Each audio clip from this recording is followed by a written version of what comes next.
highly efficient machine that combines military, diplomatic, intelligence, economic, scientific, and political operations.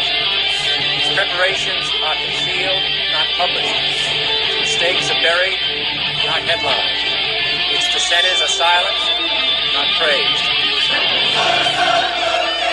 Billions of people just living out their lives, oblivious. Choice is an illusion created between those with power and those without. I drink your milkshake. I drink it up. Thank you, John Larson. I receive your kind words on behalf of all of our courageous members of the House of Representatives who want the best for the American people. And what we can do that is best for them in the next 24 hours is to pass affordable, accessible health care for all Americans. The best for all Americans is to have 32 million more people to have health insurance in our country. The best for... Piece of stinking filth. Shh, say it again, Shal. This is AJ of the InfoWars. Listen to the Shaliak. This is Alex Jones of InfoWars. Listen to Shaliak on the Cold Reality News and Report.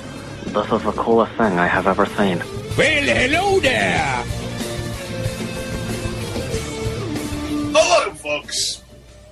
Oh, it's Sunday, September the 11th, 2016. This is Clint filling in for Shali today. Got my friend Patrick Jordan joining me in a few minutes. Just wanted to tell you about, I came across, I haven't done a video in a while, so I decided to do a video, and I was thinking, what the heck, man? What am I gonna do this video? How am I gonna put it to people? How do I entertain people while trying to actually tell them how screwed up they are from all of the programming, the public education, the entertainment? How can I tell people that this very important thing that nobody seems to realize, including me? I never could understand why voting and why the elections bothered me so much. I always knew there was some fraud behind the entire thing, but I could never quite put my finger on what exactly it was. And then I came across what it was. And it really kind of floored me that I hadn't figured this out before. But, so, I'm basically making these, I'm going to make a couple videos at least, where I'm actually using a facial recognition sort of cartoon character. I'm going to be running for president as Nota. My name, Nota, which means none of the above. None of the above. And that is what people should be marking down as who they should elect for president, because that's the only actual choice. When it comes down to a choice, it's either yes or no, folks. This is why I keep telling people, you're either out of the system or you're in it. But while you're in it, you're a loser. You're a slave to that system. You're never going to ever accomplish any type of freedom while you're in that system, especially when you're voting for your rulers. When your rulers give you a choice between two of their family members, cousins of the same grandmother, when that's your choice, then you have no choice. That's causality. That's causing you to actually pick, right? So, and I've got all the evidence, which is quite clear and quite open, that the United States has an indirect election of the president, that the voting public have absolutely nothing to do with voting, or I should say electing the elect. There is no purpose for the popular vote whatsoever except for the fact that the actual action of going out and voting does something that is really screwed up. It actually legitimizes the Electoral College, which are the electors who actually elect and vote and choose the president. What's so interesting about that is when you discover, for instance, Black's Law explains that a voter is an elector that does not elect. A voter, the Secretary of State for North Carolina, she comes right out and says it. She says, when the voters in North Carolina voted in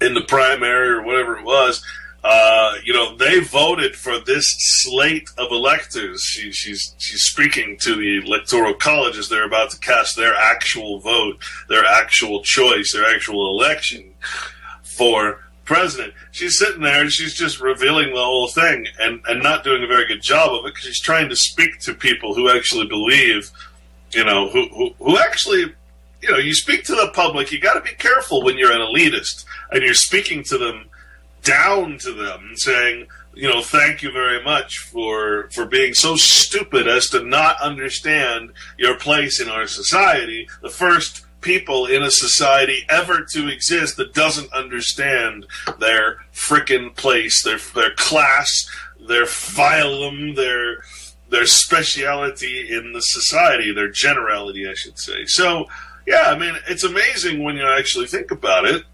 Voting, and here was the conclusion, which blew my mind, but suddenly I'm like, oh my God, that makes so much sense. When I tell you this, it's not going to make sense. It's not going to be. It's not going to compute. It's kind of like the simulacra. Simulacra is a copy without an original. What the hell is a copy without an original? Right? Oh my God. Well, a map is a good example of a copy without an original. A painting.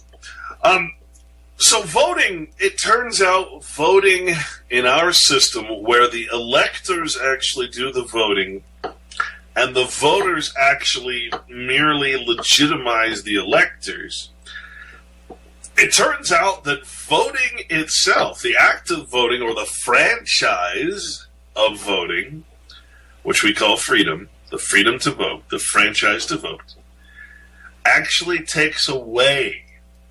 It actually takes away your choice or your ability to choose. It's you saying, I agree that the bloodline should be president. I agree that one of these two candidates, one of these two parts of the whole should be president, and therefore I'm going to give up my choice of yes or no, and I'm going to pray in public prayer to my gods, and I'm going to tell them, hey, go ahead and make your election. I choose one of your bloodline cousins or the other, and I'm going to, therefore, go ahead and legitimize your... So basically, you've given up your right to say no. You've actually given up your choice. That's what voting is. Now, most people, including myself, would say, well, voting is a choice. But you got to remember, this is an indirect election. This is not a direct popular vote election, as we saw when George Bush did not win the popular vote, lost it by probably 500,000 votes or so, but still got the presidency because of the Electoral College. Now, Bush has some serious blood going on, He's got the Pierce line from his mother, and he's got the Bush line from his father. I don't know what to say. What's his name predicted it so well. He's, Burke's peerage. Burke, dead now, but he, every year he said, hey, it's the same thing. We predict the United States president who's going to win by how much royal blood they have in their system, right? So, that's the fabled genealogy. That's the fabled history that we go by. That's how we get our presidents. It's not because you vote for president.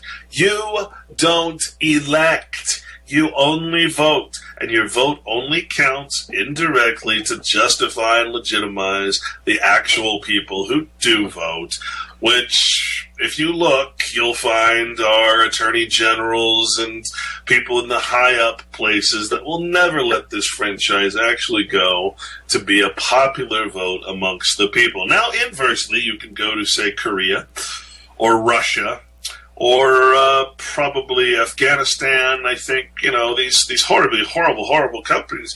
Well, guess what? Even Iran has their president, their head of state, to be a direct election of the people. But free, good old America, absolutely not. And you want to know why that really is? That's because all the powers of the Congress, all the war powers and emergency powers of Congress were granted to the president. The president can do anything he wants. It's basically a dictatorial position at this point. I've covered this, and I will cover that in one of my books coming up. The notion of the national emergency, that emergency and war are considered about the same thing, and so we declare a national emergency against something like flu or whatever, and because of that, all the regulations and laws are in place for the time of that emergency, i.e. war against the emergency. And that's where you have things like mandatory vaccines and all of that stuff just waiting to happen. All the president's got to do is declare a national emergency. Now we have a war against, rabies, and now everybody has to get a rabies shot, and then everybody turns into a fucking mad zombie. Right? That's about where we're at. So basically, what I'm trying to tell you folks is it's one of those humbling things that we either dismiss and go ahead and do it anyway because we have cognitive dissonance, or we reel in almost a painful realization and we back away and we say, I am not going to participate in something that legitimizes a fucking war corporation that puts the same bloodline family members, direct descendants of the kings and queens of England and other countries, into the power position of the United States, which goes against, of course, every false history of the victors, all the false history, all the romanticism, Roman being the key word in romantic, right? It goes against everything, but I assure you, as a fairly respected researcher, this video will certainly convince you. And so again, you're either going to go through the motions and you're going to say, I choose to vote, even though my vote destroys my choice, or you're going to say, screw it, or you're going to go to the polls because you know you're fucked anyway, and you're going to go and you're going to say, I vote Nota for president. I vote none of the above. You want to send a fucking prayer, a public prayer to your lords and masters, your landholders and your politicians, and especially your electors. Vote none of the above. Because why? Well, because you can't. It's not a choice. You're going to have to write it in. You're going to actually have to say, hey, fuck you. I don't want to participate in your shitty little system anymore. None of the fucking above. You can add fucking, but I'd prefer just none of the above. That way it's, we can get a vote count or a non-vote count. Anyway, that's my rant for today. Welcome to the show, Patrick Jordan from vaccinefraud.com. Hi, Clint. Hi, everybody. Happy Patriot Day. Clint, I don't pay attention to any of this bullshit.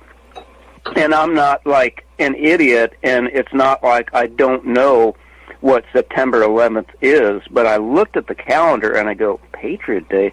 Why did they invent like a new holiday? Because, and the reason I'm highlighting this is their bullshit has no influence on my mind. And I'm thinking, why a new holiday? I have not heard of a new holiday. Are you saying today is actually Patriot Day? I have to live by a calendar. I actually believe that we're in hell, and we are sentenced, as it were, in a prison for a set amount of time, which is the date of our death. And in order to keep track of what day it is, I have to, like, cross off every day on my calendar. Otherwise, I just don't even know what day it is. And I'm crossing off the days on the calendar, and it's like Patriot Day. Because it takes about $1 million for Congress to actually declare a holiday. So they took these taxes that they stole from you. It's actually called tribute in the book of Deuteronomy. They took your tribute to the tune of $1 million to designate September 11th as Patriot Day.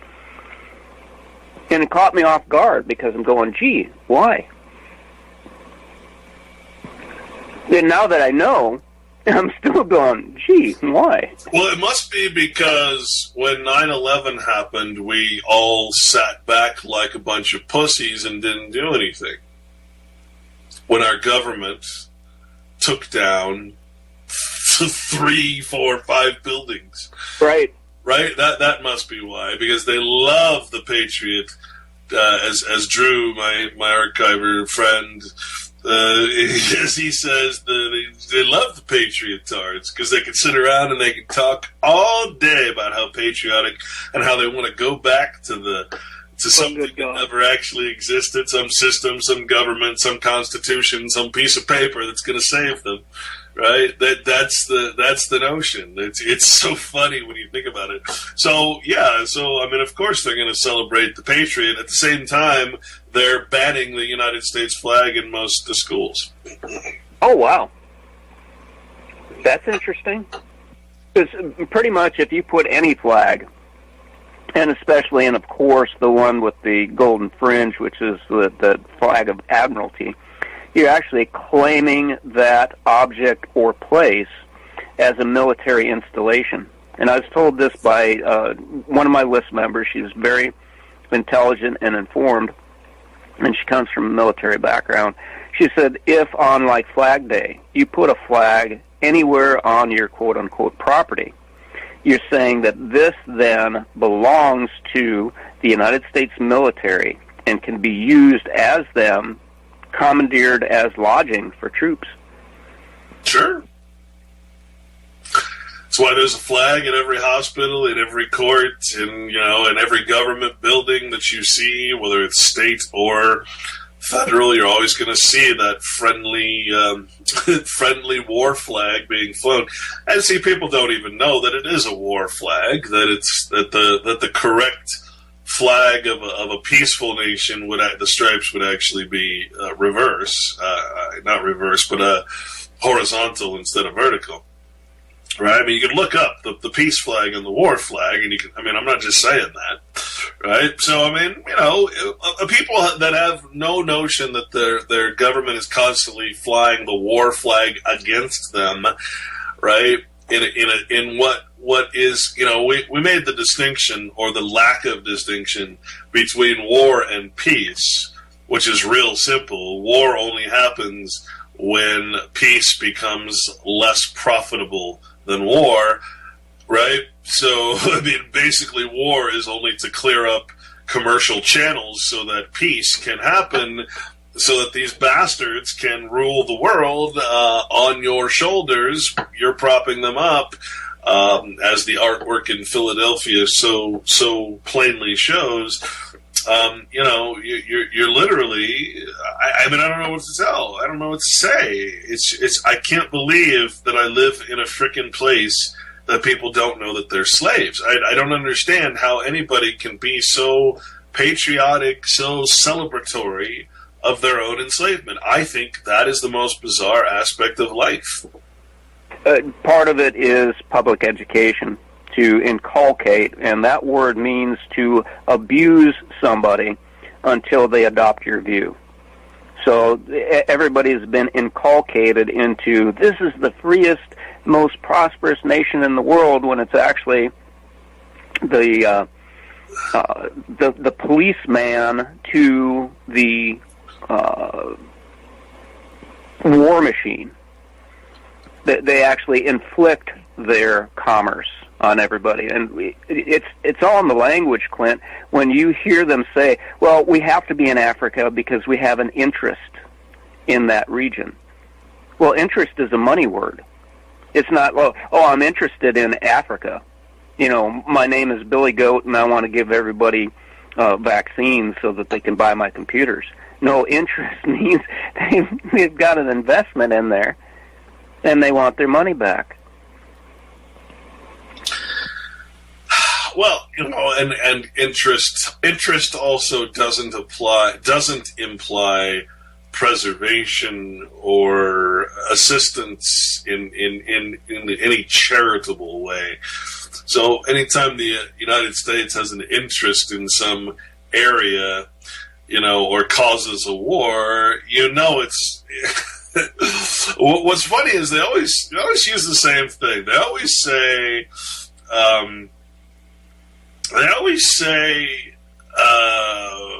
we're fighting to spread democracy. Oh, I love that. We're gonna topple this nation. We're gonna topple this country and kill women and children so that they can have the right to be free. Which means that we're going to give them an identity, a social security number, put them into a franchise just like all the other people, and then they're free because free means franchise.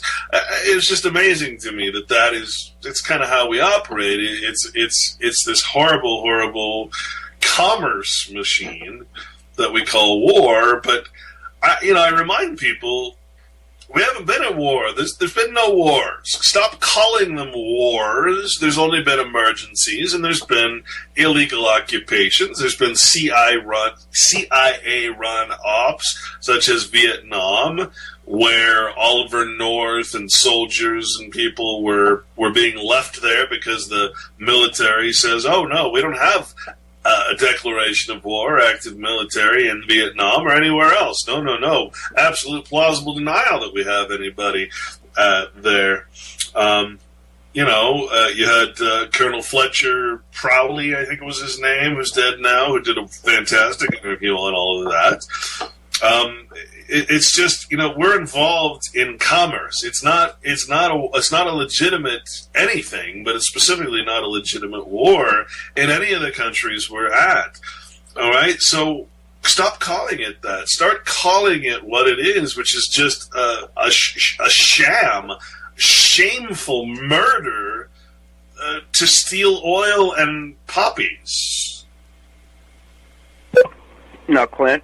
And I'm eating in your ear so you feel more like you're on RBN, and my name is Pat the Free Man. I'm trying to get breakfast in while you soliloquy. I've always taken exception to the use of your personal pronoun we, and then you inculcated me into seeing the light that I'm pretty sure it was at least bin Laden, but a lot of those Middle Easterners actually blame American citizens for the state of the world. And, if you were patriotic, you go, "What? That's outrageous." Those crazy Arabs, or, whatever label they want to put on them, they're insane, But the reason why the American citizens are being blamed is because the tribute that is taken from them under military occupation is used to build that same military to occupy every other part of the globe. Therefore, just like you use the word we, it's not the American government, which is a fiction, which has no substance. The people of America, by the taxes that are exacted from them, actually build all the grief that's being exported throughout the world. Yeah, it's the silence. The silence in America is deafening, unless it's the frickin' Kardashians, or something. Ouch, man. Let me read. Since we're talking about bin Laden. Let me read what people don't actually hear, even though they're watching it. This was on PBS, right after. This is what he said. He said, "This is an interview with John Miller, PBS, in 1998 with Osama bin Laden."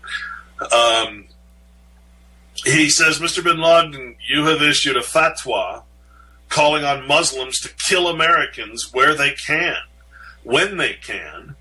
It is directed to at all Americans. The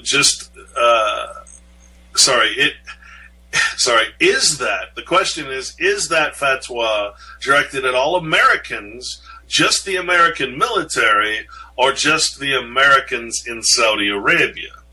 Right? So here's an asshole asking a question about something he completely doesn't understand. And Osama bin Laden comes back at him with just a vengeance, with just this beautiful response. And you want to know why I'm so, why I am so interested in bringing, quote, a religious law back to a moral law, a scriptural law back to people. Osama bin Laden has said why I'm so interested. He said, here's what he says. He says, Allah has ordered us to glorify the truth and to defend Muslim land, especially the Arab Peninsula, against the unbelievers.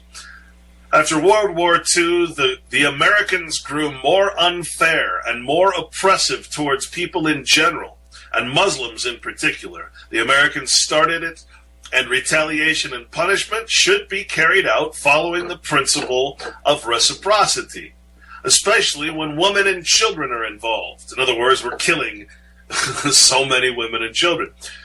Through history, America has not been known to differentiate. So let me say this again. Through history, America has not been known to differentiate between the military and the civilians, or between men and women, or adults and children. Those who threw atomic bombs and used the weapons of mass destruction against Nagasaki and Hiroshima were the Americans. Can the bombs differentiate between military and women, and infants and children? And here is where it gets good. He says, America has no religion that can deter her from exterminating whole peoples. Your position against Muslims in Palestine is despicable and disgraceful. America has no shame. We believe that the worst thieves in the world today and the worst terrorists are the Americans. Nothing can stop you except perhaps retaliation in kind. We do not have to differentiate between military or civilian. As far as we are concerned, they are all targets. And this is what the fatwa says. The fatwa is general, and it includes all those who participate in or who help the Jewish occupiers in killing Muslims. Now, here's a guy who just called us out. You want to know why he was blamed for 9/11? Here's a guy who just called us out 3 years before 9/11, before we officially started filming the vast amounts of carnage that we cause in these countries to steal their resources.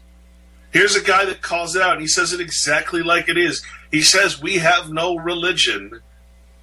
We have a state, a legal law, an anti-moral or amoral law that has no moral equivalent, no religious law, no moral or scriptural law that can stop us from exterminating entire civilizations. Now that, to me, was a kick in the pants. And you know what? It got met with anger, patriots, all the crap that comes from the patriot movement. Nobody actually heard what this man was saying. All they heard was that it includes all of us. He said, well, what did he say? He said, yeah, he'll kill us, our women and children. Why? Because that's what we've been doing to them without any moral compass whatsoever for way, way, way too long. Now, to me,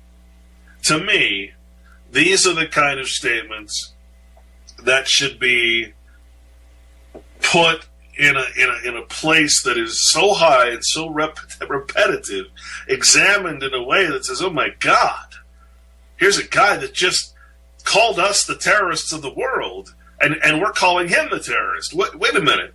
He's only a product of us, right? And, you know, if this is the general outlook on things, and essentially the whole problem is that the common people of America sit back and allow such things as the presidential elections, a complete sham, a known, internationally known, indirect election of president where the people actually believe they are electing the president like a bunch of fucking idiots. I mean, you know what's really funny, Patrick? If I'm an illegal alien and I want to get citizenship in this country, do you know that I have to answer questions about the patriotic nature of America and how wonderful she is? Well, one of those questions on the naturalization exam just happens to be who elects the President of the United States. And guess what? The answer ain't the people. The answer is very clear. The Electoral College. Okay, so a European was doing an interview at the junior college that I was at to put in to the college newspaper. And one of the questions was, did you know? Because it was a damning question, because you had to answer yes or no, whether or not you knew that Thomas Jefferson was a slaveholder. Thomas Jefferson is like worshipped for one of the founding fathers that, crafted our glorious Constitution, where all men are created equal. Yeah, except for your slaves. Crafted it? You mean he crapped it out? I'm glad I'm done eating. So let me go a little bit backwards and start to address some of the things that you said more recently, and then let's get right into the Electoral College thing. So wait, before you say that, I got one more thing I got to add to that, because the whole point is to let you know that yes, you have a direct election of senators and congressmen, basically the House and the Senate, right? And 532 of those is why you have 532 electors, because they choose. Well, political parties actually choose the fucking electors. It's not like we choose the electors. They actually go through the political party. So, the point I'm trying to make is that since Congress, you get to elect Congress, which basically passed a bunch of laws that tied their hands, that said the president has ultimate power, the president is a tyrant, is a warlord, basically, can do anything he wants, anytime, can attack any country, da-da-da-da-da. So, what you can't vote for, what you can vote for are the very people who basically assign all their power over to the president, so that the president doesn't have to ask them any more permission. They did the same thing with the Treasury. So the Treasury doesn't need to ask permission to do things anymore. So you got this rogue, basically, executive office that is the one that's doing all of these counterintelligence, CIA ops and all this shit that Osama bin Laden is talking about here in 1998. And yet, you have no freaking power to do anything to change that office. Yeah, you can vote for your quote-unquote representations, your representatives, but you cannot vote for president. And all of the power has been assigned from those representatives over to the president, which is the whole executive branch, which is just about all of government now, which is the thing. Shame, and we had covered this, I don't know, in private or on air, that it was described to me that guilt is for what you did, shame is for what you are. America has no shame. And, that's inclusive of what I call, like, the Nazi collaborators, which is the white guys, keep your powder dry, that are paying the tribute to the Zionist Yehudim that actually run this, well, I call it the PMO, Planetary Military Occupation. And all it is, the Arabs That's just one of the 3 clans of Noah, of which they have internecine war between what are called the Jews and the Arabs. And then what? What is the other major religious division that they use as a political definer is the Christians. So you got these 3 divisions that are factionally having war with each other for primacy, for control of the planet, and everybody else is collateral damage. So there are no citizens. They're just like mice that happen to be in the house of the Illuminati that are slated for extermination because they don't want you eating their food. I mean, they call the Satanists call them useless eaters.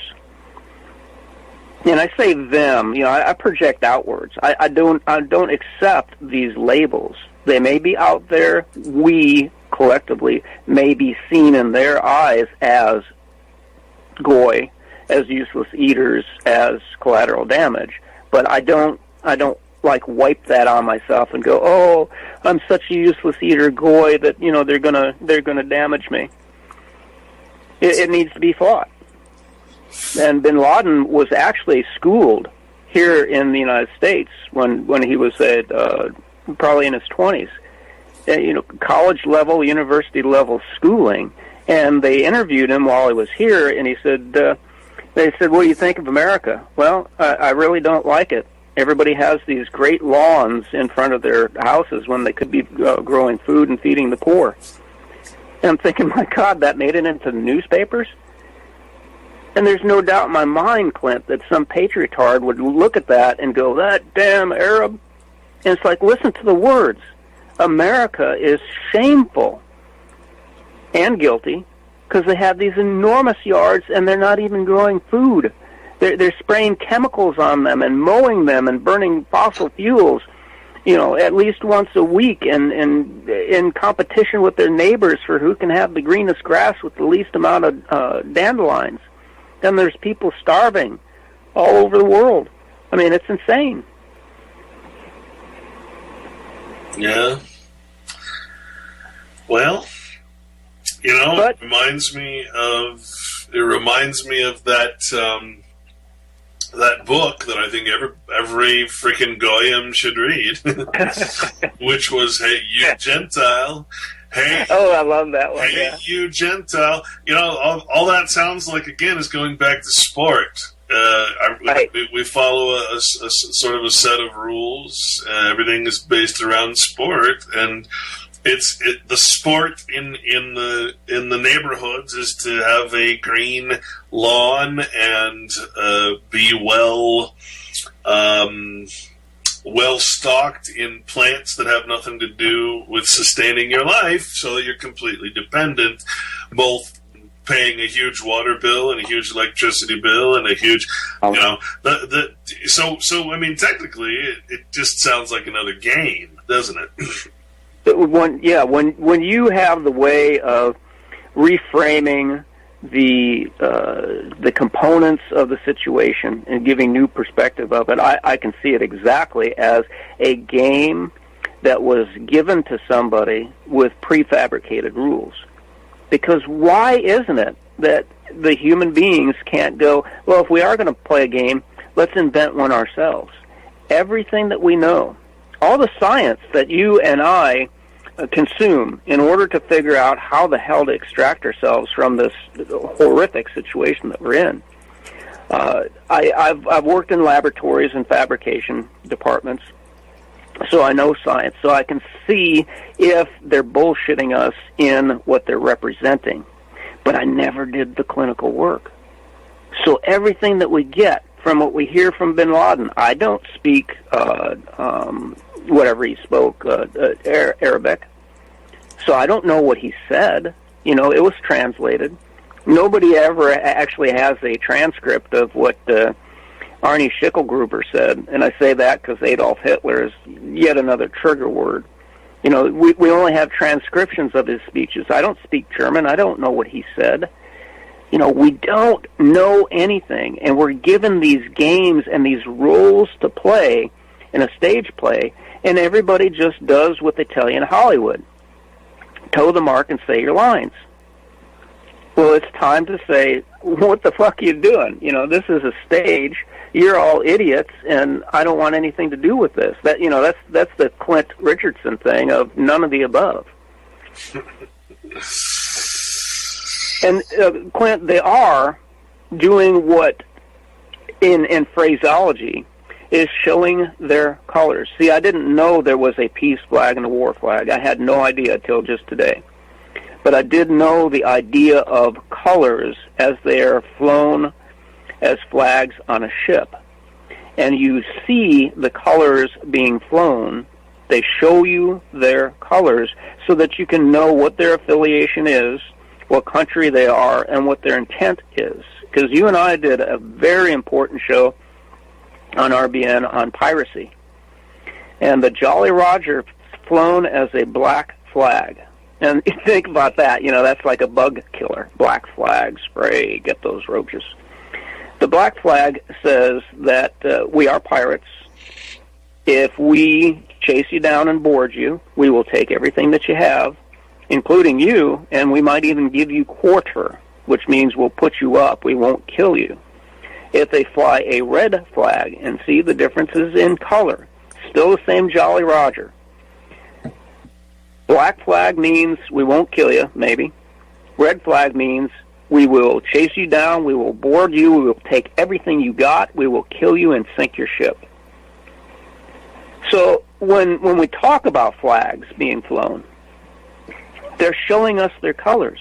It's just that we have been inculcated in public education paid for by the tribute, the taxes, to the Yahudim, just as said in Deuteronomy. I'll have to look it up. I think it's Deuteronomy 23, but don't quote me.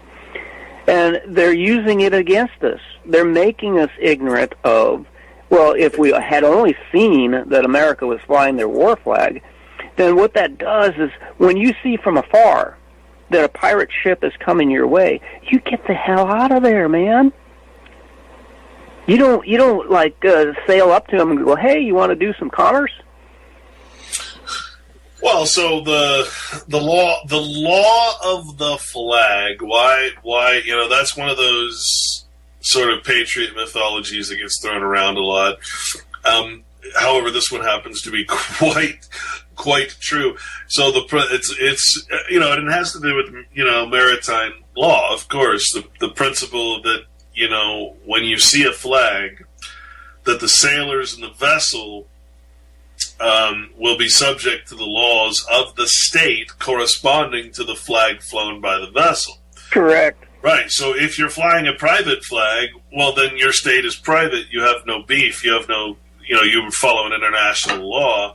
If you're flying a pirate flag, well, then your state is chaos. Your state is lawlessness. So you're going to be subject to basically, you know, organized crime in a truly, you know, almost an honorable organized crime, as opposed to the organized crime that you'd get from the United States or some other nation that's flying their flag of quote-unquote peace in commerce that really is going to rob you in a whole different way by exaction and extortion, right? So Justice Garza wrote that the law of the flag doctrine provides that a merchant ship is part of the territory of the country whose flag she flies. So I can be all the way over in Japan, but I'm still in America somehow. Oh, right. Well, gee, that means it doesn't actually fucking exist. Because I'm taking it with me. Provides that a merchant ship is part of the territory of a country whose flag she flies, and that actions aboard that ship are subject to the laws of the flag state. However, jurisdiction may be exercised concurrently by a flag state and a territorial state. The law of the flag doctrine does not mandate that anything that occurs aboard a ship must be handled by the flag state. Does not completely trump a sovereign's territorial jurisdiction to prosecute and violate laws. Law of the flag doctrine is chiefly applicable to ships on the high seas where there is no territorial sovereign. I hate to tell you that, but that's the highways of the United States. And as respects ships in foreign territorial waters, it is little application. The flag state's jurisdiction is not exclusive when the ship is in a port or internal waters of another state. So, again, so you'd have, let's say you're on an American ship and you come across, you're in the middle of the ocean, you come across a pirate ship. So you have two flags, two jurisdictions. One's jurisdiction of pretty much chaos. The other is the jurisdiction of a bunch of freaking assholes that have no idea that they are the actual pirates. Right? So you have clashing jurisdictions. Well, the United States, see, this is why we fail. Again, and this is what that book also says, the UGOIM, this is what the protocols say, is that we follow we have a sport as our law. We come across a pirate ship.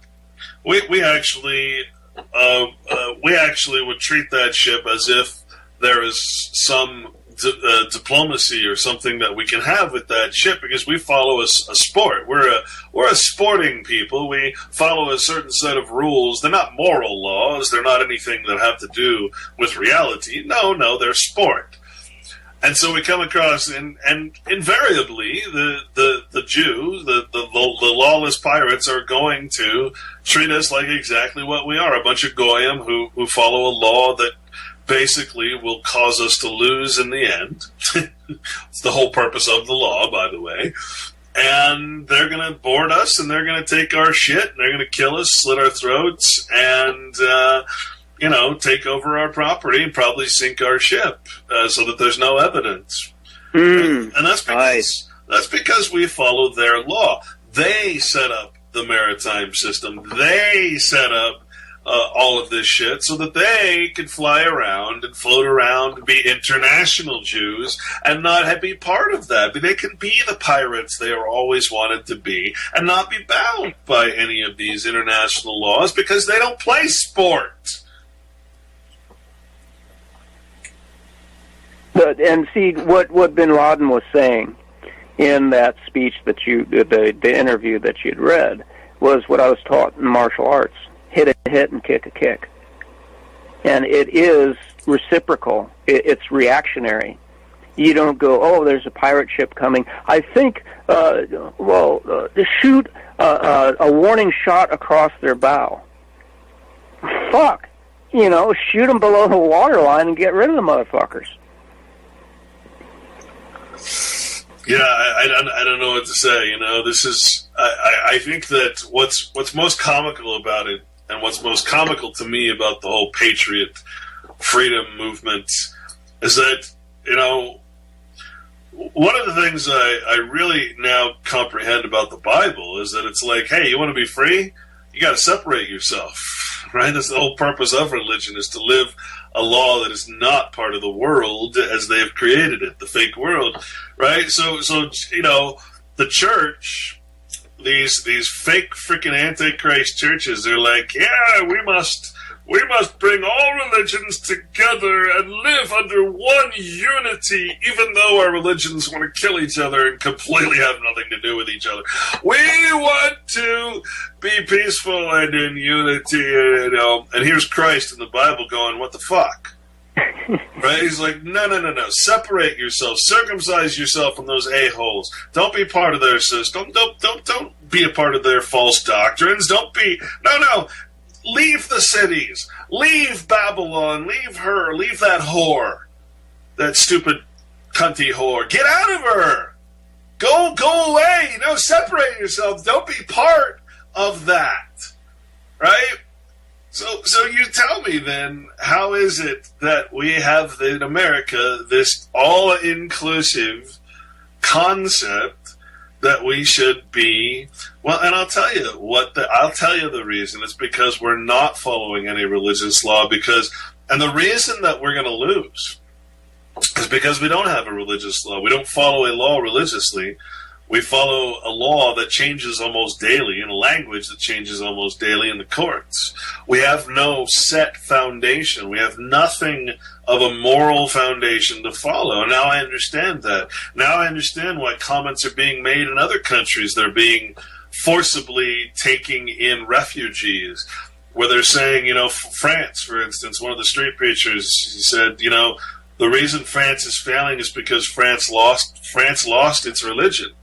We have nothing to fight for. Meanwhile, these Muslims, they're coming in, these Jews and Muslims, they're coming in. They have their own law because they have a religious law. They have a unity amongst them that is so much more powerful than anything the white races have anymore. The white countries, quote unquote, have anymore, because those countries have completely lost their moral law, their moral compass, why they exist in the first place. These countries they exist to express that moral law. Most of the founding fathers of this country, their quotes were very clear. We will die if we're not a Christian. Truly, that unwritten law, if we're not following that scriptural basis. And it's true. I can see it happening now. I understand it. I understand what Osama bin Laden was saying. He's saying you people are shameful. You have no religious. What did he say? You have no religion whatsoever. You're completely a shameful people. America has no religion that can deter her from exterminating whole peoples. Now people hear that and they say, "Oh, he's talking religion." No, when he says religion, he means law. He means that you have no law that can deter you from exterminating whole peoples. Make the distinction. Don't just hear the word religion. Hear the word law, the very check and balance against the legal law that actually allows us to go kill women and children in persona, in flattering title. Well, I did it because I'm following orders. I'm a soldier. God, don't you understand? I'm a soldier. Don't you understand? I did this because I was following orders. Well, son, you didn't follow the highest law. Do no harm. You didn't follow. You didn't do anything. It's just. You see, that's the problem. That's the problem, is that we don't realize that the Bible, as part of the common law, is the unwritten or unenforceable law. We have to voluntarily do it. It's not something that is written. It is not something that is enforceable. It's not something we get a license for. In fact, most of the licenses and things we get, license is another word for anarchy, means we're going against the natural law. We're going completely against our own best interests. We do that on a constant, daily basis in everything we do. And that's what we don't realize. We're always looking for government. We're always looking to elect a new president. We're always looking to a piece of paper, a constitution, to save us, when the whole time Osama said it best. He said, no, you have no fucking religion that can deter you from exterminating whole peoples. I bet he did say fucking in Arabic. I mean, that's a powerful message to every nation out there that claims and pretends to have these flattering titles of Christianity. I'm sorry, but, that's part of the scheme. That's part of the way to win the international war by the international Jew, is to make Christians, basically, to Judaize Christians into a system of law that literally defines them as goyim, slaves of the Jew. I'm sorry, that's the way it is. That's where we're at. That's what Christianity, in its modern legal sense, these corporations, artificial persons, which the Bible says never put your faith in. I don't know what to say, man. He got it right. He got it freaking right. He called us out, and he was absolutely right. His words were proven. America has no religion that can deter her from exterminating whole peoples. We believe that the worst thieves in the world today and the worst terrorists are the Americans. Nothing can stop you from, except perhaps retaliation in kind. I have to agree with that statement. How can you not agree with that statement? What's going to stop us unless someone comes in here and kicks the shit out of us? What is going to stop us? Well, you said it. See, what has been disturbing me lately is local junior colleges advertising careers in law enforcement.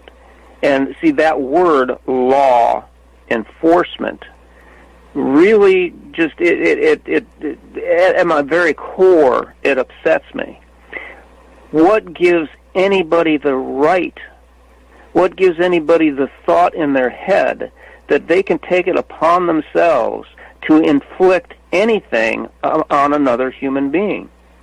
And you can make a career out of enforcing law. And whose fucking law? We're back to that game board again. It's a game board that was given to you from the outside. It has nothing to do with what came from the inside, which is what you just got done saying, if I'm not misinterpreting, Clint, that the enforcement of law has to be from the individual. Yes. Well, the enforcement of self-law, self-government. You know, we know that the word government means, literally, in the Latin, mind control, gubernare mentis, right? So we're talking about self-control. We're talking about governing the mind, being compos mentis, being actually learned and empathetic. Now, I will say this, Patrick.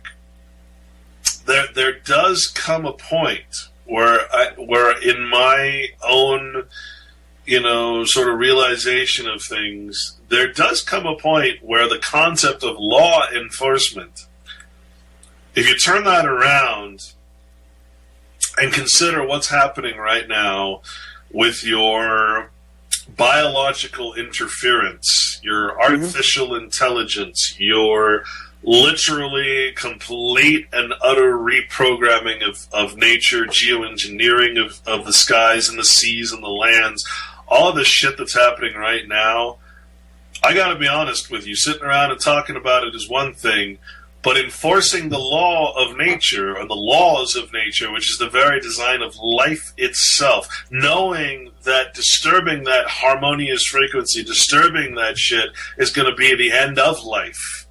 There is a point where law enforcement of the natural law might not fall into that category you just created.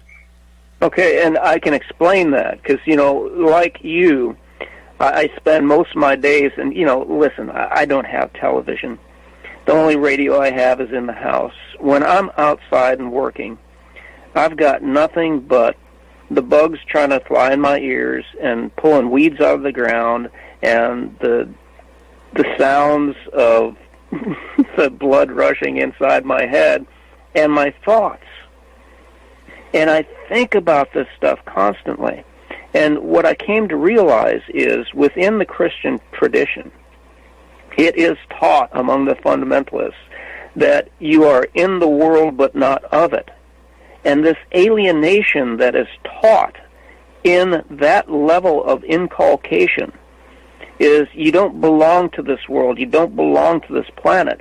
Then you divorce yourself of any responsibility, any stewardship, the very stewardship that you and I know was actually established in the book of Genesis. It's all gone. And so why would anybody, from a philosophical point of view, be invested in defending the planet? But what you did is you recharacterized that from a biological view, that this is our life support system. And my point has been for several years now, is that when I recast that religious divorcement and said, wait a minute, I am, and see, I would normally project outwards, we are. Screw the we. I am. I eat bananas. I eat apples. You know what that makes me at a genetic level? That food genetically becomes me. I am an apple. I am a banana. So why wouldn't I want to preserve the apple tree so that I could eat more apples? Preserve the banana tree so I could eat more bananas. I am nature. Nature is part of me. So it should be, and here we go again with bin Laden, reciprocal. Well, defend nature. Otherwise, you're going to be extinct. Well, you can realize you're a part of it. Yeah, that's the word creation, essentially. Defend creation. You're a part of it. This is, it's interesting because that's what I'm trying to do. I'm not trying to redefine the Bible.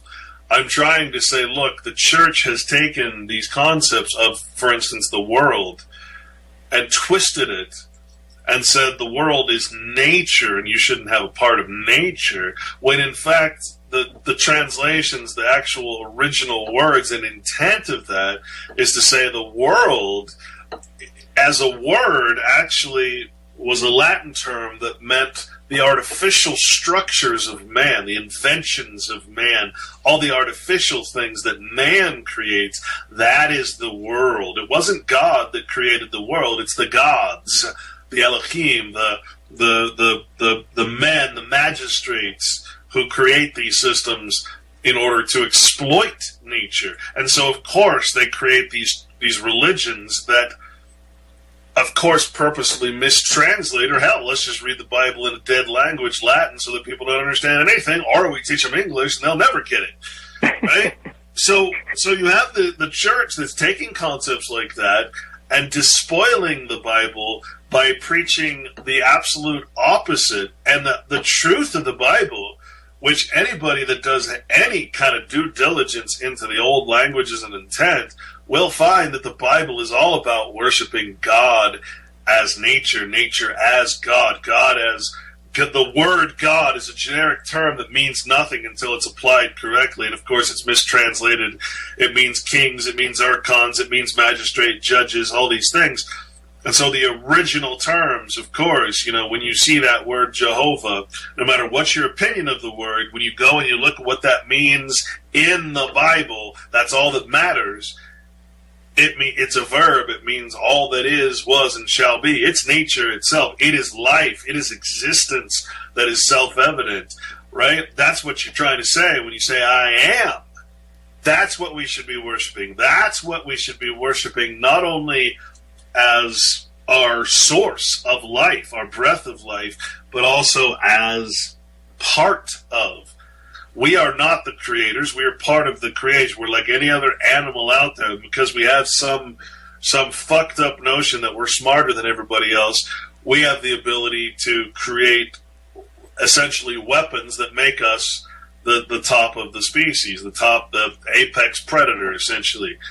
And with that kind of power comes a massive kind of responsibility, which we call the moral law, the Word of God, which just means simply the way nature already works, the way we are without all this artificial shit, which we call the world. And so my whole journey, my whole goal is to get people to the original correct intention of the Bible, which is always 100% against what the church ever teaches, any church out there ever teaches. I want to make that any corporate, registered church of the state, which means it has no power against the state. And the whole purpose of religion or being a religious man truly is to be above the state, above the legal law, because it is the highest law. Well, no church that's registered under the legal system has any power over the legal system. That's why that's why America has no religion, because there's no law that is higher. We don't have any self-control. We don't have any self-law. Now, I can't tell you how important that concept is, to know that these words have been, to think that the church, and especially that came from that concept of living this life for some afterlife, actually is really a new concept. It came from the Quakers or whoever came over from Norway or Sweden, or basically the Jews, New Jerusalem, basically. The Dutch is who it was, and that came with them. That was the idea that we should live in this life, totally take a shit on everything in nature because we're going to go to heaven in the next life. Bible's not about any kind of afterlife. Word afterlife's not in the Bible. There is no shit like that in the Bible. But the church teaches that. The church wants you to follow the legal law. And so it teaches that you should live this life because the next life. No. There is no next life. If there is a next life, we know nothing about it, what it is, whatever. That Bible is written as the law of nature in this existence and nothing else. If you are reading the Bible, hoping to get some fucking key to some hotel room in heaven after you die, then you are a selfish son of a bitch that needs a slap in the face like what I'm trying to live. There's nothing in the Bible that has anything to do with what the church teaches, and that is what pisses me off the most about people who say, oh, Clint turned into a religious I'm like, no, I didn't turn into anything. I found a source of knowledge that is greater than anything I've ever fucking come across, and I'm trying to tell you about it, but because I'm using words that you don't like, that you've been trained to hate, even though you should love them, and the Bible, of course, talks about that we will hate what we should love. I mean, it's all right there. It's all right fucking there. And here I am, going in and saying, oh, yeah, here's the mistranslation. Oh, I see, they're doing it on purpose. Oh, because of that, I'm a religious freak. You people are fucked up. Fucked in the head to think that about me. The one person out here who's calling out every fucking religion as a fraud. And you're going to say I'm religious. Fuck you. I forgot to give you your warning, Clint. It's 10:06 a.m. Central Time, and that's about the time that you start, like, soapboxing, so take your blood pressure medication. Hey, Patrick, piss off, huh? Okay. So, when I read things by Arthur Christian of Love for Life, he had one phrase in his material that said, you know, the Buddhists, which, by the way, Buddhism was around for, like, I can't remember numbers. Let's just say, like, 1,800 years before the Yahushua, the Jesus with a J that never existed. 1,800 years before Jesus was the Buddha. Then you got your Buddha, and you had your Mithras, and you had your, all these religions. All the religions. It doesn't matter. Judaism, Islam. It doesn't matter what religions, because Islam is, I think, 700 A.D. It's really new. It's a fairly new religion on the market. And Arthur Christian said, they've had thousands of years to get it right, and nobody. He blamed everybody. He was no respecter of persons. Nobody got it right. And I let that rattle around in my head for a long time, and then I decided, I really don't like any religion. I think I'll invent my own. And so I did, and I created the Church of the Mechanic. And what I'd like to do, Clint, is give the canon, which is ecclesiastical law, of the Church of the Mechanic, and just see how it fits to what we're talking about. And then we might actually get to my points of the Electoral College, just to, make some symmetry to this talk. The canon of the Church of the Mechanic goes like this. Things must work. To understand that, I'm a farm boy, and my God, if you got a tractor, powerful piece of machinery, tons of metal, complicated, just gears and levers and knobs and things that go, clunk. But if it doesn't work, it's just like thousands of pounds of fucking rust. If they don't work, you must fix them. So let's say you've got this wonderful machine, a tractor that can move the soil and grow food through hard labor, through thoughtful hard labor. If it doesn't work, then fix it. But you know what that requires? Out here on the farm, there's two kinds of farmers. Those that contract repairs, because a lot of times the machinery is too big and complicated for even them to understand.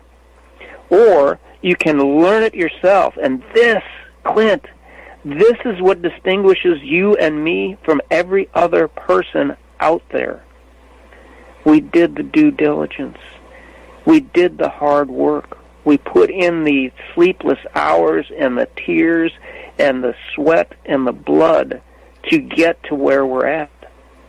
Learn how to fix what's broken. Well, and you said it first. You said there, and I'll repeat it over and over. Someone asked me about abortion, what I thought about abortion, and the laws around abortion, and my response was a Patrick Jordan maxim. It was that you cannot fix a spiritual problem with political solutions. Simple as that. There is no fixing. When the problem is a biological, natural problem, well, then political, artificial, structured things are not going to fucking help. And that's basically, become my entire philosophy on life. I'm not going to sit here and pretend that electing a fucking organized criminal casino owner who's been bankrupt 15 times over, this psychopathic, killer who probably has brain damage. I don't think that is what's going to solve our problems. Replacing the next criminal in the line and succession of criminals. No, that's a political solution to what is obviously, even according to Osama bin Laden, a fucking moral equation, a moral problem, a biological problem that's happening. So let's reel in a little bit here. Let's realize that democracy is basically the last step towards tyranny, and let's remember the design of what we're supposed to be, the design of what this country is supposed to be. All the warnings that all the judges and founding fathers and everybody else gave us was that if we lose our unwritten law, the written law will destroy us. It's that simple. If we lose our self-control, then those who seek to control us will conquer us. Conquer means purchase, and that's what's already happened. Obviously, money is not going to fix our problem because money is what caused it in the first place. Money is what we pursue. We need to start pursuing, obviously, something else than that. There is no political solution. There is no governmental solution. There is no... Because remember, solution means end of contract. That's all it ever means. So that's the only solution. End of contract means stop participating in worldly things. All the legal shit. Go back to nature. Find the answers in what is self-evident, what is truth. That's what we're missing. And I got to be honest with you, Patrick. I'm not saying that because I think it's going to happen. I'm not saying that because I think that the general population can be quote unquote saved from the fucking bling culture that they've been put into. I'm saying that because there is a remnant, a remainder that aren't in the. There's people who are in the domain, and there's people who are in the remain. Main is a word that means principle, power, authority. You're either in the remainder of those who have claimed domain over that power, or you are under the domain, which is where we are. We need to become what the Bible calls the remainder. Remember, that just means those who are not of the world, not of worldly things that are creations of man, not the legal structures, not that thing. That's where your solution lies. That is the only solution, because solution means end of contract or end of contractual relationship. All contractual relationships are false. They're fake. They require persons and flattering titles and laws that are false doctrines. I don't know how else to say that. Laws that are not of nature, that are actually against nature and against our best interest. Again, there is no political solution to this shit except to end politics. And see, this is perfect with the Church of the Mechanic, canon number 2. If they don't work, fix them. So what you're outlining, Clint, is this situation. Okay, I've got a tractor and it's broken. And maybe somebody else, other than you because you're too intelligent, somebody else comes by and they said, oh, what are you doing trying to fix my tractor? Oh, can I help? Well, yeah, hand me that 1.25 inch socket on a ratchet with a breaker bar. And they hand me a hammer. And that's what you're saying. You can't fix a spiritual problem with a political solution or political answer. And what you said also is, and what's the choice? One criminal for another. And that's like then me being stupid enough, once I've sorted out that I needed a proper socket and a breaker bar to get the part loose in order to replace it, then I take out a broken, rusty starter, and I get a spare of a broken, rusty starter, and I put it back into the same damn tractor. And I live your frustration, Clint, because it's like, how can you be so fucking stupid that for the past 200-plus years they've been running the same goddamn football play, and nobody's been saying, hey, they're running the same goddamn football play and winning.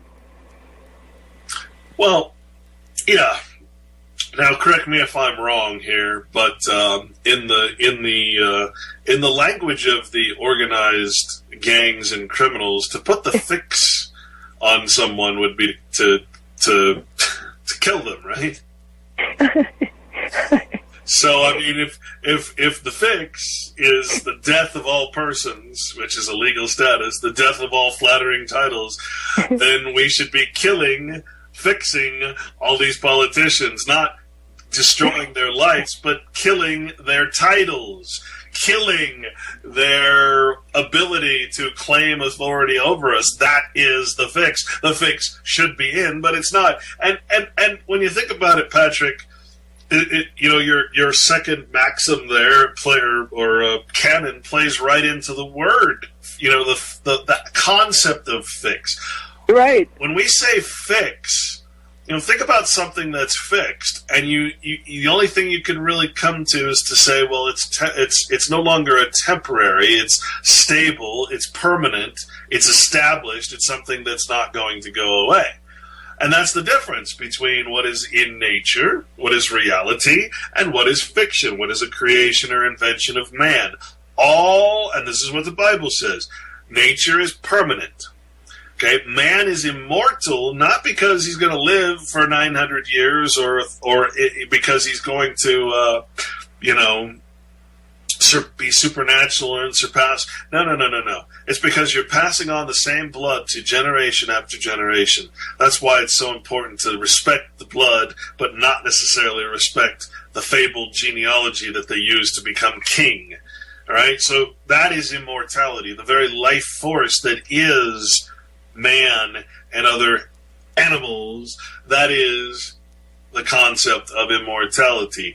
Now, what happens when we're made into legal persons? Well, that's a fiction. So that is a temporary. We need to fix that. And what that means is to go back into what is the permanence of nature, the law, the source, the foundation of what it is that we are.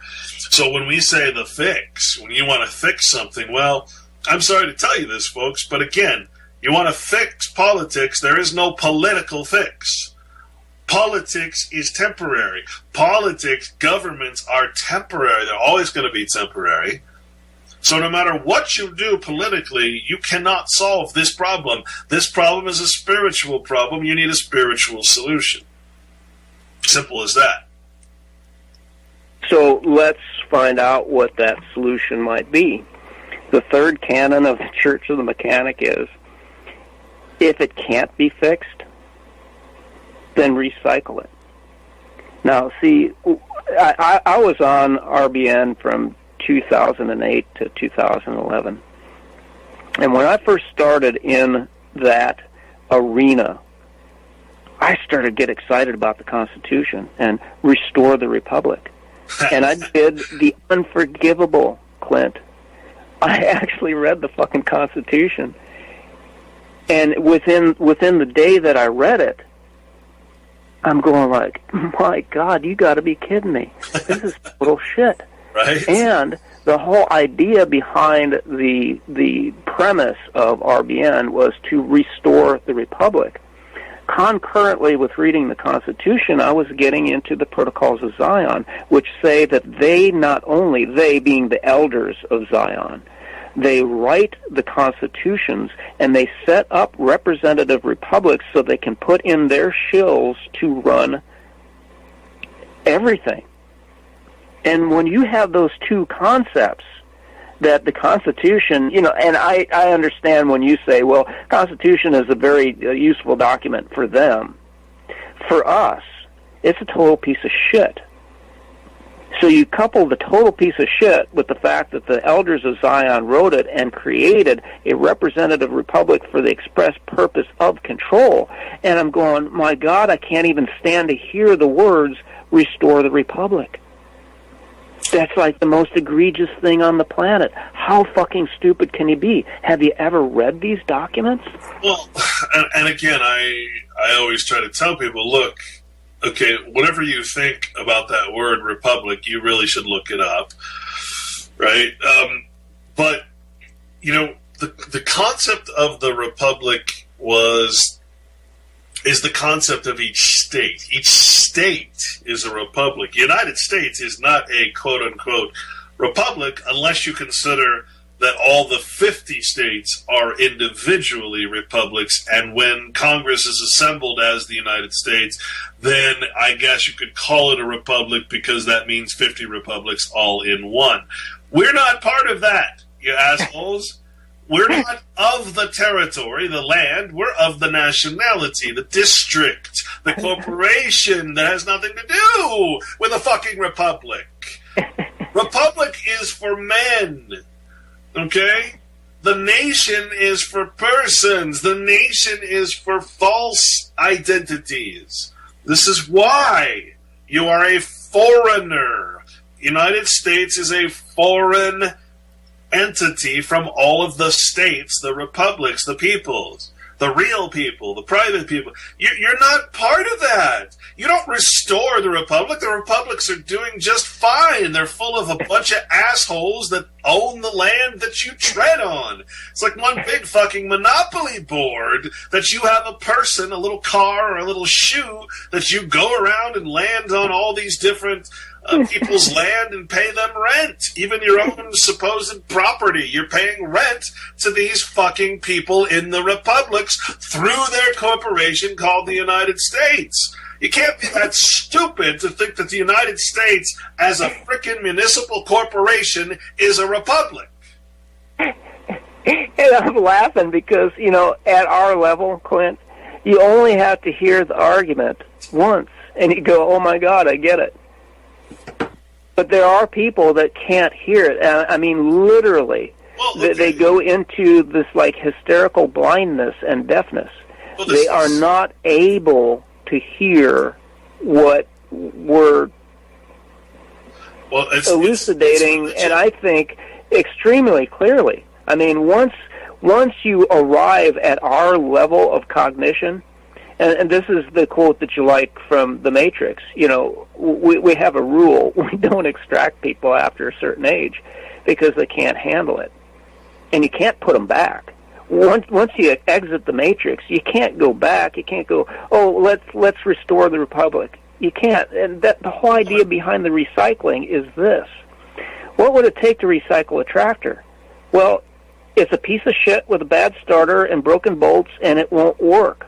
You can't make it work. There's nothing you can do to make it work. You can't fix it. So you take the tires and you shred them and you make a road out of it. You don't make another fucking new tractor.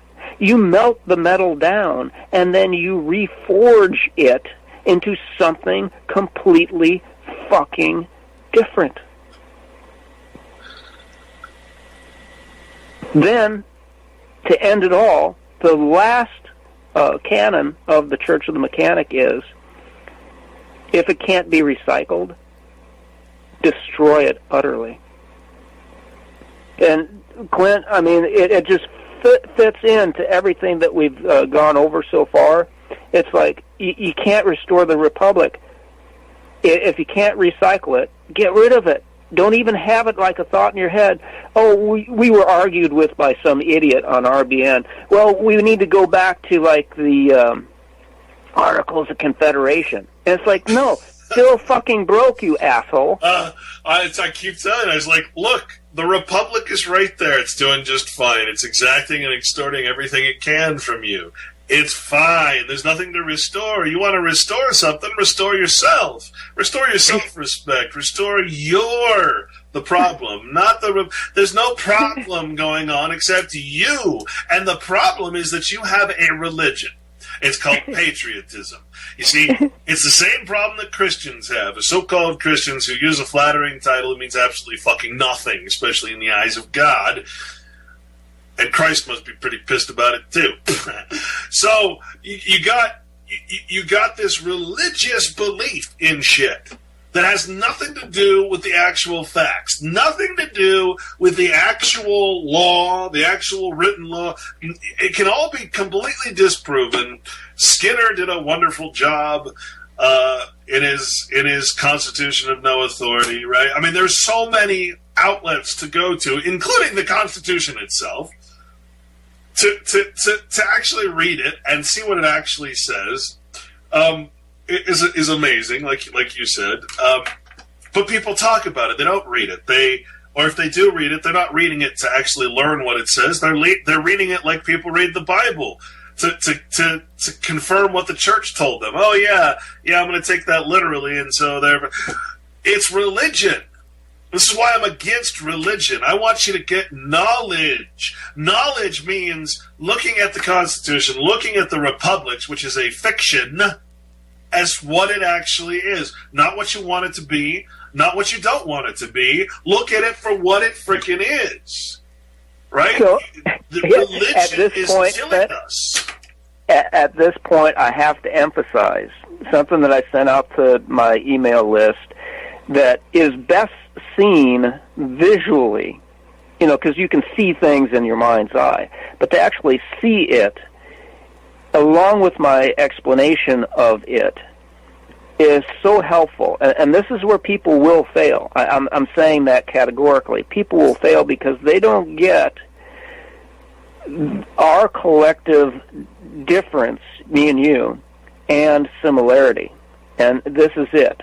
There is a famous picture that if you look at it one way, it looks like a pretty woman with a bonnet. If you let your eyes drift, and some people can't, literally, they can either see one or the other. If you let your eyes drift, then you see an old hag with a big nose and a snaggletooth and a wart. But in all actuality, the picture is just made up of a composition of light and dark and lines. And just like in the Matrix, there is no spoon. There is no beautiful woman. There is no ugly hag. There is only light and dark and lines, and your mind makes up what it sees. So when you read the Bible, you see it's what's called positive and negative space in art. So like a cameo, a silhouette, the white would indicate, oh, that's a woman's bust, the head and shoulders. But the black would indicate what? The outline. But it is the black that contrasts the white and vice versa that gives you the overall picture, and your mind fills in the blank. So when I read the Bible, I see nothing but darkness and death. It doesn't mean that it is unipolar. They both exist at the same time, because what you are saying is it's just light and dark and lines. So get to learn what the light and the dark and the lines mean, and you can make of it either way. Well, and to be even more clear, you must see it both. You must see both representations to get the full, fathomable, conscious information out of that. You cannot just read it as good and say, oh, okay, you must also read it as evil. In other words, you must have the perspective of evil and the perspective of good both at the same time in order to actually get the neutral, which, would be more like the path that Christ took, which is, hey, I'm not going to do either of these things. I'm going to stick to nature. Thank you very much. Right? I'm just going to see it as what it is, which is a bunch of freaking squiggly lines. I'm going to look up the Deuteronomy quote because it's bothering me. I've got to get it. Ooh, oops, wrong book. Okay, so let me read the stuff that I discovered on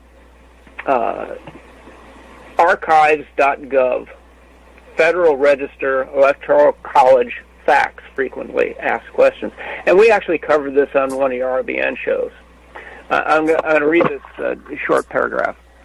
How did the, quote, elector and, quote, electoral college come into usage? This is the government. This is .gov. This is them telling you exactly the way it is. So I'm not making it up. You can go there, email me, I'll send you the link. The term, quote, electoral college does not appear in the Constitution, period. Article 2 of the Constitution and the 12th Amendment refer to, quote, electors, but not to the Electoral College. In the Federalist Papers, we go again, going back to the copies with no originals. Number 68, Alexander Hamilton refers to the process of selecting the executive and refers to, quote, the people of each state who shall choose a number of persons as electors. Choose. But he does not use the term electoral college. No. The founders appropriated the concept of electors, this is awesome, man, from the Holy Roman Empire, 962 to 1806 AD. An elector was one of the number of princes of the various German states within the Holy Roman Empire who had a right to participate in the election of the German king, who was generally crowned as emperor. The term, quote, college, from the Latin collegium, refers to a body of persons that act as a unit, as in the College of Cardinals who advise the Pope and vote in papal elections. Now, I want to remind people, this is archives.gov telling you the history and bringing you back all the way to the Holy Roman Empire and the fucking Pope. In the early 1800s, the term, quote, electoral college came into general usage as the unofficial designation for the group of citizens selected to cast votes for president and vice president. It was first written into federal law in 1845, and today the term appears in 3 U.S.C. Section 4 in the section heading and in the text as College of Electors. And dude, I gotta tell you, there is a difference, because you and I are wordsmiths. There's a difference between electoral college and College of Electors. Yeah, it's true. It just means assembly. It's all college means. It's not like a freaking university or something. You know, it's just an assembly of men. What I find fascinating, Patrick, is again, it's right there. We overlook words. You know, we don't think about words. But here's what the Constitution actually says. Article 2, Section 1, Clause 2. Each state, remember, state is a people, each state shall appoint in such a manner a number of electors. Did you hear that? Each state shall appoint. Wait. What happened to vote? Yeah. Well, what happened to vote? What happened to elect? Wait. Right. Appoint? Right? And then the Congress may determine the time of choosing the electors. So, in other words, what that actually means is that the representatives, the senators and representatives, actually, quote-unquote, choose. So what you do is you submit your name to the political party, and the political party actually chooses who the electors are, because that's what the senators and congressmen have representatives have done. That's how they've set up the system to create the quote-unquote college of electors. So the whole thing is it's a rub. It's a scam. I'm amazed. I really am. Because the whole presidential election has about as much, the popular vote, in other words, has about as much relativity, as much legitimacy as the fucking Kardashian show. It's nonsense. I can't believe that people have been duped into participating, spending billions and billions of dollars in advertising, all that could be feeding people and solving all these problems, right? And it's spent on the popular election. And the whole purpose of the popular election is to never reveal that the people don't elect. How fucked up is that? I got a flash just now. It's like going, okay, we've got this broken tractor, several tons of steel, just like putting like divots in the sod, going nowhere and doing nothing for anybody. And a bunch of fucking red-headed engineers are standing around, we'll design a better starter. And they spend, the Holy Roman Empire, 892 A.D. You got to be kidding me. The Roman Reichs, which Arnie Schicklgruber often referred to. The Third Reich is the third reign of the Holy Roman Empire, gauged in 1,000-year increments. So every 1,000 years, they're spending all this time and effort to redesign the starter without ever making one. We got these great plans, okay, but the tractor is now sunk into the ground and it's starting to rust and turn into soil itself. Where are your goddamn starters, man?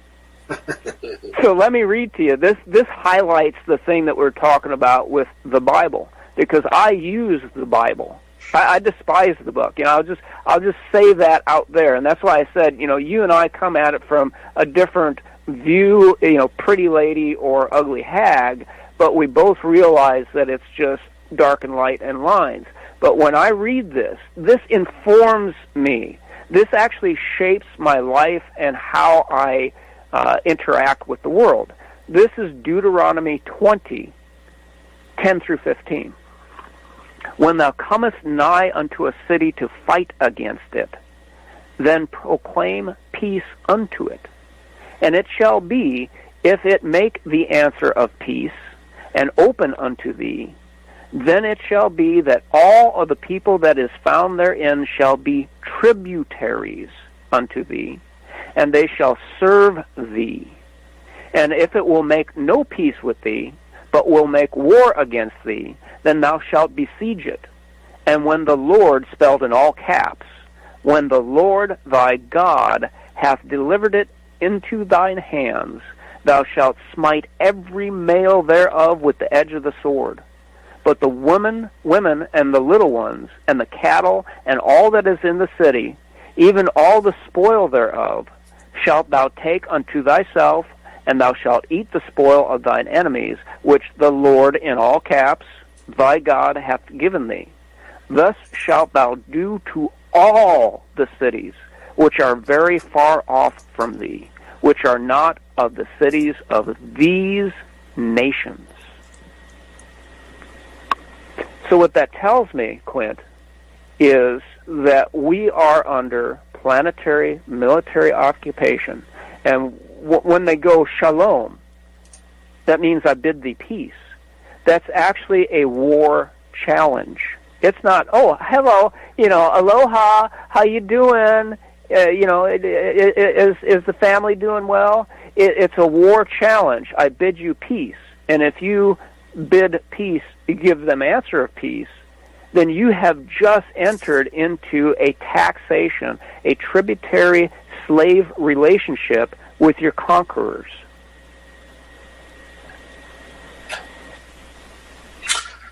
And you define what peace is. Peace is commerce. It is a non-violent war. And isn't it just? You know, and not just in this term of justice. Isn't it exactly nonviolent war because they're waging it against us? Because nobody is, quote unquote, fighting back. They're going, they raised taxes this year. Yeah, I guess I'll just work harder. And stop paying those taxes. They'll take everything you got. Why? Because they declared war on you, man. And so when I say, I read the Bible and I look for darkness, it's because that darkness is specific, and it spells it out. And by the way, thank you, Nizre, because that's the list member that had pointed this out to me, the tributary part. Years ago, I've been living with this Bible verse as an instruction. See, I don't reject the Bible as a piece of shit, even though I think it is. I don't reject it as a piece of shit if it serves me, and that verse has shaped my life.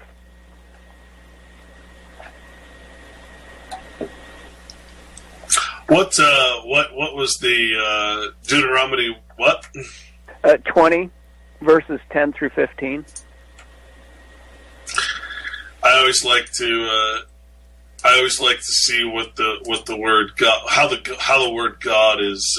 Yeah. I was going to bring that up at some point in our discussion because Lord was capitalized in this version, and I jump between the Douay and the King James. Just sometimes I like the way that the Catholics have rendered things. It just seems like they're not hiding from people because the Douay Rhymes version was made for the clergy. Because when I was coming up, if you were a Catholic, you didn't read the Bible. That was left to the priests. And so I've always found the Douay Rhymes to be have just a little subtle tweak that you go, oh my God, now I get it. Yeah, and see, I've always been confused. I remember when I had Tammy Pepperman on the show, and she's basically really was who got me on this line of understanding that all these words are used purposefully and correctly. She said, and her opinion was anytime you see the word Lord God, i.e., you're mixing terms, in other words. Mm-hmm. That's always referring to the landlords, to the kings and the judges, and you look it up. You have the word Jehovah, and then you have the word Elohim, the Lord thy God. Well, wait a minute. How can you have the one God and then a plural term meaning gods, which actually means rulers or judges, right? And so that term, again, I always like to say, look, when you see anything other than Jehovah, it's talking about men. Mm-hmm. Right? So you can't, and I keep trying to get this across to people. There's only one thing to blame, and that's you. You are the problem, nothing else. So never blame God, never blame the devil, never blame anything but you, and realize that whatever it is that you're looking for is there for you to find. Whether that's going back to nature or to God, or that's going back to the fiction and personhood. So again, you look at that. The word Elohim is the plural of gods, and it comes from the word Eloah, which is God or false god, right? Deity, that kind of thing. So see, the thing I've found is there's no way that you can actually mix the two. So it could, because you're talking about something that is the source of all life. When you're talking about God, it has no how do I say this? It has no intention other than to exist, right? And that's the laws of nature. So when you're talking about the affairs of men and those types of writing, you cannot be talking about quote-unquote Jehovah. You can only be talking about the gods of the nations, which are all, the Bible says is all idols. So I would only defend your position or offend your position by saying anytime you see men acting poorly against each other, or quote-unquote God transcribed as having some plan against his own creation, i.e., then there's something wrong. It's a purposeful mistranslation, or it's a way of causing you to blame anyone but yourself as part of nature.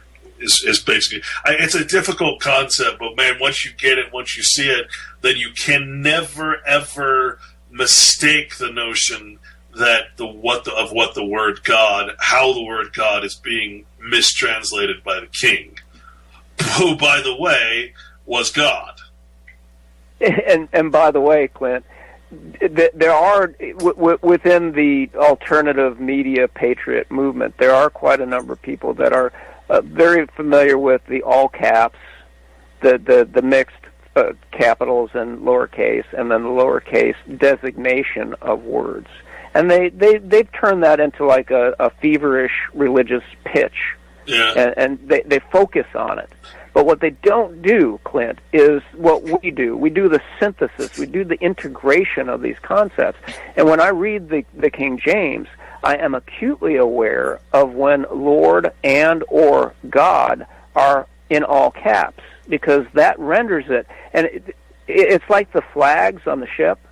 They're flying the colors. This is King James with a shit-eating grin, a wink and a nod going, yeah, I all caps that, meaning it's a fiction, because that's what all caps means. It's a fictitious entity. And so if Lord and or God, Lord God, are in all caps, they're shining you on, man, and they're telling you.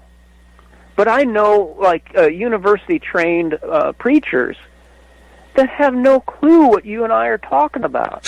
And it's like, wait, you went to seminary, you studied the freaking Hebrew, and you still don't know what a farm boy and a fucking sound engineer, and I don't mean affectionately, fucking sound engineer, a fucking farm boy and a sound engineer have figured out on their own? Let me give you an example of what is the difference, because you can find the same phrase, "O Lord God," in Deuteronomy 26. Okay, and you can see the difference, because in this case, where before it was Lord Jehovah and God Elohim, which is God plural for gods or rulers. Men, in other words. In this verse, it says, "And I prayed, therefore, unto the Lord," which is Jehovah, "and said, O Lord," which is Adonai, "O Lord God." This time, Lord has a capital L and nothing else, but God is capitalized in all capital letters, and it means Jehovah. So that's the difference. Right? When we look at the word Adonai, Lord God, it's the way it's being said. It's merely speaking of the notion of Lord. It's a word meaning master, in other words. What is your God? What is your master? And I say again, Patrick, the reason that I'm so adamant about this is because one of the things that really made me understand everything, how everything works, is that every creation has a God. Every creation has a creator. All right? Whether you're a patenter, whether you created government, whether you created the nations, whether you created a church, you are the God of that creation. So when you're reading these words, the only thing that matters is to know what God you're talking about. Are you talking about the God of fiction or the God of nature? You should not really take it any farther than that, because the God of nature, obviously, is not a physical entity, or it is all entity, all as one. There was a Chinese, I think, philosopher that said, when all things are God, there is no God. Okay, and if you think about that, that means nature. That if all of nature is God, then there is no God. That's what Jehovah means. It's a verb. It's the verb expressing all existence. So therefore, you have no image or form without substance to worship. You're worshiping nature itself, because there is no quote unquote God, because everything is God that is real. And that's the message. That's the point of the whole fucking point of Jesus. If I could sum up what Jesus was trying to tell us in his figurative character, it would simply be, hey, keep it real, man.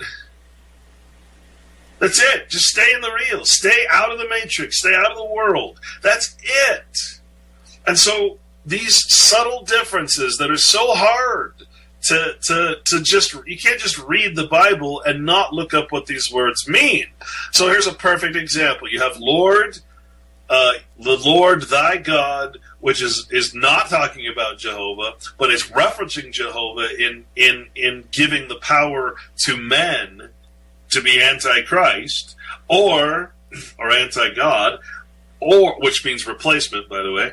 Or you have the notion of Lord God, which is specifically means Lord Jehovah. It doesn't say Jehovah and then something else. You see the difference? Subtle. I think I get you. It would be better if you wrote it out so we could see the actual case of the letters. Yeah. Yeah. The point is that eventually you can like you said, you're only seeing the dark because that's all you're looking for, because that's what you've been trained to do. I see both, and therefore I can get the complete aspect of it, and I can always know when it's talking about the verb or the noun, the name, the empty name of God, or the actual substance that is all of creation, all of nature. Now, I'm not speaking these as religious terms. Again, these are law terms, right? The laws of nature. That it's not religion. So all the crap that is about men being gods, like the Pope and like the Queen and King, that is religion. That is the legal aspect of the church and the state. And you cannot, when you do your due diligence, like we talk about, you cannot possibly mistake one for the other in the Bible. It's obvious when the actions of men are involved against other men, that has nothing to do with nature, which is just sitting there waiting for us to frickin' wise up to its laws. So it's so hard. It's so hard to speak about this neutrally, because everybody wants to take sides. They were trained to take sides because they were. This is the beauty of this system, Clint, is they were given a word like God, which in the Kabbalah there's 72 names derived from God is not a root, it's one of the 72. The God has 72 spin-offs, and it means different things within the Kabbalah. And what does it mean to the person that uses it? My God, sorry to say that.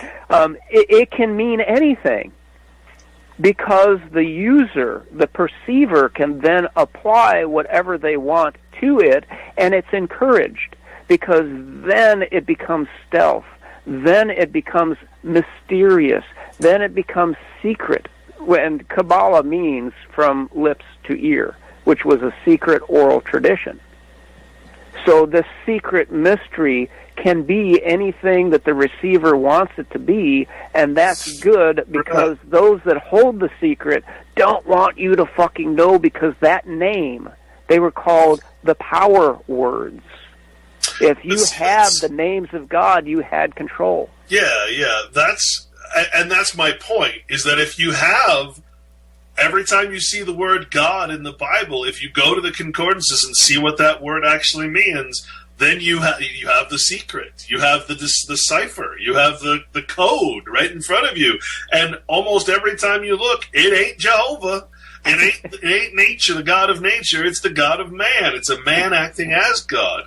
That's why I say I think you're looking at it the same kind of way. The many names of or versions of God, but only one word was used in the King James translation, which is the word God. So you can't know the mystery unless you decipher the word God every time you see it. Now, that alone, it's kind of like reading the Constitution, right? You have to know what every word means. Why is this word capitalized and this word not capitalized? Because it's a cap and an M, and it changes the meaning. It changes the fucking meaning of the word. So look it up. Make sure you know the meaning of the word, why it's capitalized. When they capitalized something, they capitalized it to make a freaking business out of it. And so here's the problem, Clint. Presumption within a legal framework is dangerous because you are the one that defined, and I didn't know it until you brought it out, the difference between reality and truth.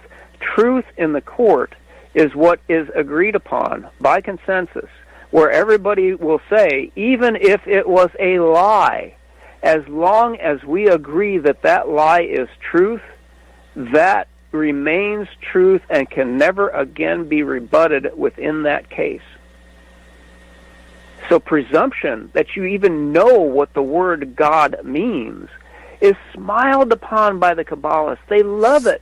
Make your own religion. We don't care because we know what it means and you don't. And that goes back to, what's his name, Colonel, whatever his name was, who when he wrote his book on Masonry, the one point he was trying to make, the greatest secret of all, that he was uncovering is that the Masons have no secrets. There are no secrets. You see, that's the beauty of getting this spiritual sort of knowledge, the unwritten knowledge, is that there's no such thing as a secret. A secret can only exist as a creation of man. There's no secrets in nature. There's no secrets under God. And what is hidden from us, as far as, like, one of the maxims of law that I find so interesting is that we can never know source. We can never know the source of life. We can never, no matter what scientists pretend they know, they can never know what created life. It's not going to happen. You're not supposed to know that. You don't call that a secret. You call that a law of nature. Now, the difference between a law of nature and a secret is that a secret is something that man creates to hide the law of nature. Right? So secrets don't actually exist. But secrets are the very foundation and structure of governments and churches, because you take knowledge, you twist it into a form that can't be understood or comprehended, and therefore you have a secret, because only you have the cipher, only you have the definition. There's no secret. That's profound, man. Secrets are created to hide, not explain it.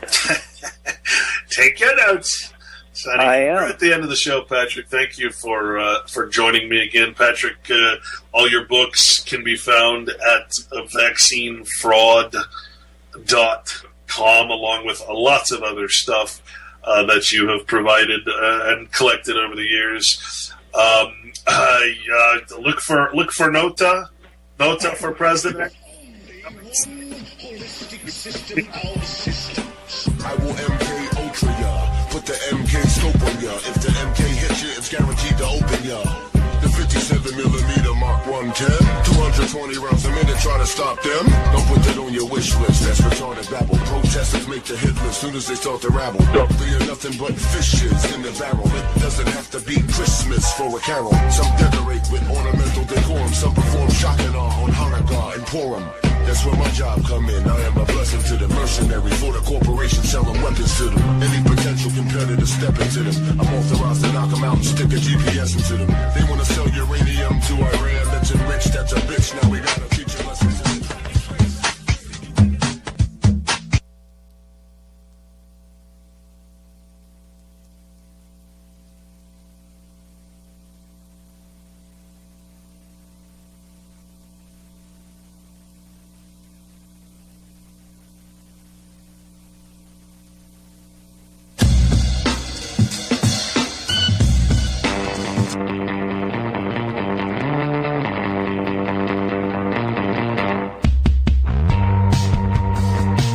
to Anti-Media Radio with your host Nick Burnaby here on UCY.tv.